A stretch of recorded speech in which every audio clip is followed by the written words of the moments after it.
మరో breaking news చూస్తున్నాం. మాజీ సీఎం వైసీపీ అధినేత జగన్ సంచలన వ్యాఖ్యలు చేశారు. అధికార కూటమి ప్రభుత్వాన్ని ఉద్దేశించి తన మీద అంత కక్ష ఉంటే తనను చంపాలనుకుంటే చంపేయాలని అన్నారు. ఆంధ్రప్రదేశ్లో వైసీపీ కార్యకర్తలపై దాడులకు వ్యతిరేకంగా ఢిల్లీలో నిన్న ధర్నా చేశారు ఆయన. ఓ జాతీయ ఛానల్కి ఇచ్చిన ఇంటర్వ్యూలో ఈ హాట్ కామెంట్స్ చేశారు. కేవలం కూటమికి ఓటు వేయలేదు అనే కారణంతో అమాయకులైన ప్రజలు కార్యకర్తలను లక్ష్యంగా చేసుకుని దాడులు చేయడం కరెక్ట్ కాదని చెప్పారు. తన మీద అంత కక్ష ఉంటే తనొక్కడనే చంపేస్తే సరిపోతుందని, అమాయకులను దారుణంగా హింసించాల్సిన అవసరం ఏంటని ఆరోపించారు.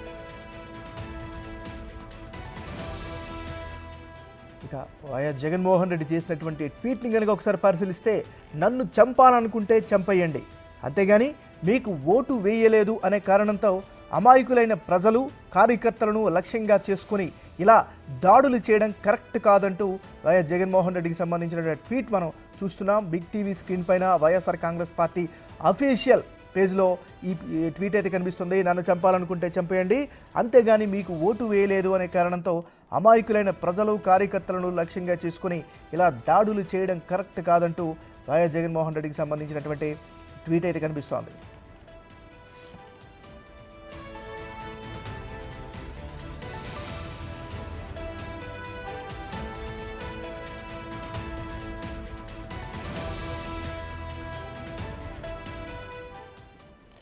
మాజీ సీఎం వైసీపీ అధినేత జగన్ సంచలన వ్యాఖ్యలు చేశారు. అధికార కూటమి ప్రభుత్వాన్ని ఉద్దేశించి తన మీద అంత కక్ష ఉంటే తనను చంపాలనుకుంటే చంపేయాలని అన్నారు. ఇక ఇదే అంశానికి సంబంధించి మరింత తాజా సమాచారం అందించేందుకు మా అసోసియేట్ ఇన్పుట్ ఎడిటర్ గణేష్ లైవ్లో సిద్ధంగా ఉన్నారు. గణేష్, చెప్పండి, జగన్ చేసినటువంటి వ్యాఖ్యలు, ట్వీట్ని ఎలా అర్థం చేసుకోవాలి ఇప్పుడు ఉన్నటువంటి ఏపీ రాజకీయాల్లో?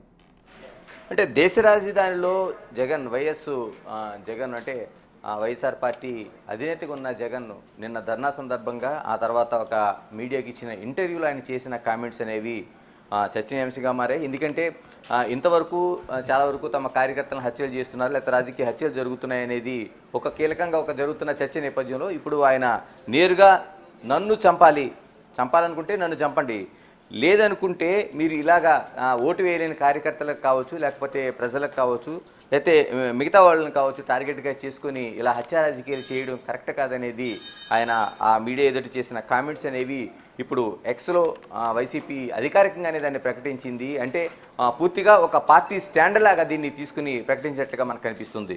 అంటే అత్యంత కీలకంగా చూడాల్సిన వ్యాఖ్యలుగా మనకు కనిపిస్తున్నాయి. ఒక రాజకీయ పార్టీ అనేది తన వ్యాఖ్యలు చేసిందంటే దానికి పూర్తిగా కట్టుబడి చేయాల్సిన అవసరం ఉంది. అయితే దీనిపైన భిన్న కథనాలు, అంటే ఆంధ్రప్రదేశ్ రాష్ట్రంలో ఎన్డీఏ ప్రభుత్వం ఏర్పడిన తర్వాత తెలుగుదేశం, జనసేన, బీజేపీ కూటమి ఏర్పడిన తర్వాత జరుగుతున్న ఏవైతే ఘటనలు ఉన్నాయో ఈ ఘటనల్ని పూర్తిగా ఒక పార్టీ వైపు దాన్ని తీసుకెళ్తూ ఒక పార్టీ కక్షగట్టి ఇంకో పార్టీని రాజకీయంగా హతమార్చడానికి ప్రయత్నం చేస్తుందని ఏదైతే వ్యాఖ్యలు ఉన్నాయో దాన్ని ఇప్పటికే పోలీసులు అనేది వాళ్ళు ఒక అధికారికంగా హోమ్ మినిస్టర్ కూడా దీనిపైన కామెంట్ చేశారు. మరోవైపు పోలీసు డిపార్ట్మెంట్ దీనిపైన పూర్తిగా జరుగుతున్న హత్యలపైన ఒక అంటే వివరణ లాంటిదే కావచ్చు, కానీ ప్రజలకు వాస్తవాలు చెప్పే ప్రయత్నంలో భాగంగా వాళ్ళు చేసిన ప్రయత్నం ఒకటి మనం దాన్ని పరిశీలించాల్సిన అవసరం ఉంది. ఎందుకంటే జరిగిన హత్యలు అంటే ప్రభుత్వం జూన్ 4 నుంచి 31 వరకు, అంటే జూలై 22 వరకు, అంటే జూన్ 4 నుంచి 22 వరకు జరిగిన ఏవైతే ఘటనలు ఉన్నాయో ఈ ఘటనలపైన ఒక పూర్తి స్థాయిలో ఒక నివేదిక లాంటి దాన్ని ప్రకటించారు. ఈ ప్రకటనలో మనం తీసుకుంటే దాదాపుగా రాష్ట్రంలో రాజకీయ పరంగా జరిగిన హత్యలు కేవలం 4 మాత్రమే అనేది పోలీసులు ప్రకటించినవి. ఇందులో ఆశ్చర్యంగా మనం చూడాల్సింది దాదాపు 3 టీడీపీ వ్యక్తులు మరణించారు ఈ రాజకీయ హత్యలో, ఒక్కరు మాత్రమే వైసీపీకి చెందినవారు అనేది పోలీసులు స్పష్టంగా చెప్పారు. ఇందులో అనంతపురం జిల్లాలో 2 హత్యలు, గుంటూరులో 1, కర్నూలులో 1 జరిగినట్లుగా ఈ 4 హత్యలకు సంబంధించి రాజకీయ హత్యలుగా పోలీసులు దీన్ని డిక్లేర్ చేశారు. అంటే రాజకీయ హత్యలుగా జరిగిన వాటిలో కేవలం తెలుగుదేశం పార్టీ మాత్రమే నష్టపోయింది, మరోవైపు వైసీపీకి చెందిన వారు ఒక్కరు మాత్రమే అనేది పోలీసులు ప్రకటించారు. మరోవైపు ఇతర కక్షల నేపథ్యంలో, అంటే అవి పాత కక్షలు కావచ్చు, లేకపోతే భూ వివాదాలు కావచ్చు, లేకపోతే ఇలాగ అనేక ఆవేశాలతో జరిగిన హత్యలు కావచ్చు, ఈ గొడవల్లోన జరిగిన హత్యల్లో దాదాపు ఒక రెండు హత్యలు కనిపిస్తున్నాయి. ఇందులో దాదాపుగా సత్యసాయి జిల్లాలో ఒకటి, మరోవైపు పల్నాడు జిల్లాలో ఒకటి కూడా జరిగినట్టు. ఈ ఇద్దరు కూడా వైసీపీకి చెందిన వారుగా, అంటే వాళ్ళు సభ్యత్వం ఉన్న వాళ్ళు కావచ్చు, లేకపోతే పార్టీలో కీలకంగా తిరుగుతున్న వాళ్ళు కావచ్చు. ఇవి జరిగింది పాత కక్షలతో వాళ్ళ స్నేహితులుగా ఉన్న వాళ్ళు, కుటుంబ సభ్యులు ఇలా జరిగిన హత్యలుగా పోలీస్ డిపార్ట్మెంట్ ప్రకటించింది.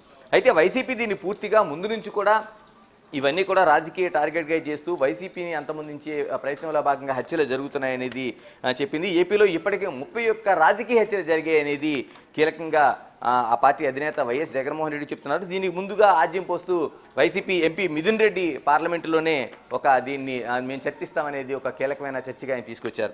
అంటే 31 రాజకీయ హత్యలు జరిగితే దీన్ని ఏ విధంగా చూడాల్సిన అవసరం ఉందనేది రాజకీయ విపక్షాల పెద్ద చర్చ జరుగుతున్న నేపథ్యంలో తెలుగుదేశం పార్టీ, మరోవైపు దాని మిత్రపక్షాలుగా ఉన్న వాళ్ళు కూడా పూర్తిగా ఖండిస్తున్నారు.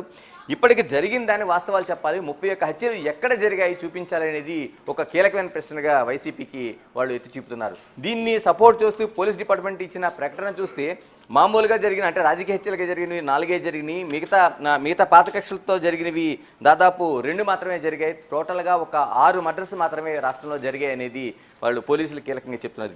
ఈ అంశాలను తీసుకుంటే ఇప్పుడు పూర్తిగా ఢిల్లీకి మకా మార్చారు, కేంద్ర ప్రభుత్వం పైన ఒత్తిడి తీసుకొచ్చే ప్రయత్నం చేస్తున్నారు. మరోవైపు రాష్ట్రపతిని కూడా దీనిపైన, ఈ జరుగుతున్న హత్యలపైన చర్చ జరిగేలా చూడాలి, దేశవ్యాప్తంగా చర్చ జరగాలనేది ఒక అంశంగా వైసీపీ తీసుకెళ్తుంది. ఇందులో భాగంగానే నిన్న ఢిల్లీలో జరిగిన ఏదైతే ఆందోళన ఉందో దీనికి దాదాపుగా తెలుగుదేశం, అంటే ఎన్డీఏకి వ్యతిరేకంగా ఉండే తెలుగుదేశం, మనం జనసేన చెప్పాల్సిన అవసరం లేదు, కానీ ఎన్డీఏకి వ్యతిరేకంగా ఉండే కూటమిలో సభ్యులను కూడదీసే ప్రయత్నం అయితే ఇక్కడ జరిగింది. దాదాపు 8 పార్టీలకు చెందిన సభ్యులతో ఒక ధర్నా చేశారు వైఎస్ జగన్. దీంట్లో అఖిలేష్తో పాటు మరోవైపు సంజయ్ సౌరి, ఇలాగా శివసేన చెందిన ఆమ్ ఆద్మీ, ఇలాగా అనేక మంది దీంట్లో పాల్గొన్నారు. ప్రధానంగా రాజకీయ కక్షలకు పూర్తిగా వ్యతిరేకంగా ఉండాల్సిన అవసరం ఉంది, ఇటువంటి హత్యలు కాదనేది ఖండించారు. కాకపోతే వాస్తవంగా నిజంగా ఆంధ్రప్రదేశ్ రాష్ట్రంలో జరిగిన హత్యలు అనేది ఇప్పుడు అసెంబ్లీ జరుగుతుంది కాబట్టి దీనిలో కీలకంగా చర్చ జరిగే అవకాశం ఉంది. దీనిపైన ఒక శ్వేతపత్రం కూడా విడుదల చేసే అవకాశం ఉంది. ఎందుకంటే పోలీసులు ఇప్పటికే దీన్ని దాదాపుగా జరిగిన హత్యల్లో కేవలం 6 మాత్రమే, అందులో 4 రాజకీయ హత్యలు, అందులో తెలుగుదేశం పార్టీ వాళ్ళే 3 ఉన్నారు, 1 వైసీపీ ఉంది. ఇతరితర గొడవల్లో ఉన్న కక్ష సాధింపుల ఇతరితర ఏదైతే ఉన్నాయో క్షణికావేశంలో జరిగిన గొడవల్లో 2 వైసీపీ నష్టపోయారు. అంటే సమానంగా 6 హత్యలో 3 వైసీపీకి చెందిన వారు, మరో 3 టీడీపీకి చెందిన వారుగా పోలీసులు లెక్కలు తేల్చుతున్నారు. ఏదేమైనా ఇది జగన్ చేసిన మంత్రి పయ్యావుల కేశవ్ కూడా ఒక సవాల్ విసిరారు, మాట్లాడారు. వీలైతే దీనిపైన శాంతి భద్రతలపైన మీకు ఏమైనా ఇబ్బందులు ఉంటే అసెంబ్లీలో చర్చించండి, వెల్కమ్ అని చెప్పారు. దీనిపైన ఏమైనా వైసీపీ స్పందించే అవకాశం ఉందా? ఖచ్చితంగా. ఇప్పటికీ పయ్యావుల కేసులో ప్రకటన ముందే హోమ్ మినిస్టర్గా అనిత కూడా ఆవిడ చేసిన ప్రకటన ఎక్కడ జరిగాయి అనేది ఖచ్చితంగా స్పష్టంగా చెప్పండి. ఏదో రాజకీయంగా ఒక కక్ష ధోరణితో, అంటే తెలుగుదేశం పార్టీలో లేకపోతే ఎన్డీఏ పార్టీలో టార్గెట్ చేస్తూ చేసిన వ్యాఖ్యలుగా చూడాల్సిన అవసరం లేదు. మీరు ఖచ్చితంగా ఎక్కడెక్కడ జరిగినాయి, ఎన్ని జరిగినాయి చెప్పాల్సిన అవసరం ఉంది. ఎందుకంటే కీలకంగా తాము ఒక నోట్ రిలీజ్ చేశాం కాబట్టి ఏదైతే అంటే జూన్ 4 నుంచి 22 వరకు జరిగిన ఏదైతే ఒక శ్వేతపత్రం లాంటిది పోలీసులు రిలీజ్ చేశారు కాబట్టి జరిగిన 6 హత్యల్లో 2 మామూలు కక్షపూర్తంగా ఉన్న 4 రాజకీయ కక్ష జరిగినవి సమానంగా తెలుగుదేశం పార్టీ కావచ్చు, వైసీపీ కావచ్చు నష్టపోయాయి అవన్నీ అని చూడాల్సిన అవసరం ఉందని ముందే హోమ్ మినిస్టర్ ప్రకటించారు. దీన్ని సరిచేస్తూ పయ్యావుల కేసులు చేసిన ప్రకటన ఇప్పుడు ఏదైతే నిన్న జగన్ చేసిన వ్యాఖ్యల తర్వాత ఆయన చేసింది అసెంబ్లీలో చర్చకు రావాలనేది. నిజంగానే ఇప్పుడు ఒక డెమోక్రటిక్గా ఉన్నది, అసెంబ్లీలోనో పార్లమెంట్లోనో చర్చ జరగాలి. మిథున్ రెడ్డి కూడా పార్లమెంట్లో చర్చిస్తామన్నారు కాబట్టి ముందుగా జరుగుతున్న అసెంబ్లీలో దీనిపైన చర్చ జరగాల్సిన అవసరం ఉంది. ఎందుకంటే అధికార పార్టీ కూడా తెలుగుదేశమే దీన్ని ఆహ్వానించడంతో, ఒక మంత్రిగా ఆహ్వానించడంతో ఒక కీలకమైన వ్యాఖ్యలుగా దీన్ని చూడాల్సిన అవసరం ఉంది. మరి దీనికి వైసీపీ ఏ విధంగా చూస్తుంది అంటే వైసీపీ ఒకరోజు ముందు రోజు తప్ప తర్వాత అన్ని రోజులకే గైర్హాజరైన పరిస్థితి కనిపిస్తుంది. అటు ఢిల్లీలో ధర్నా కావచ్చు, మిగతా అంశాలు కావచ్చు.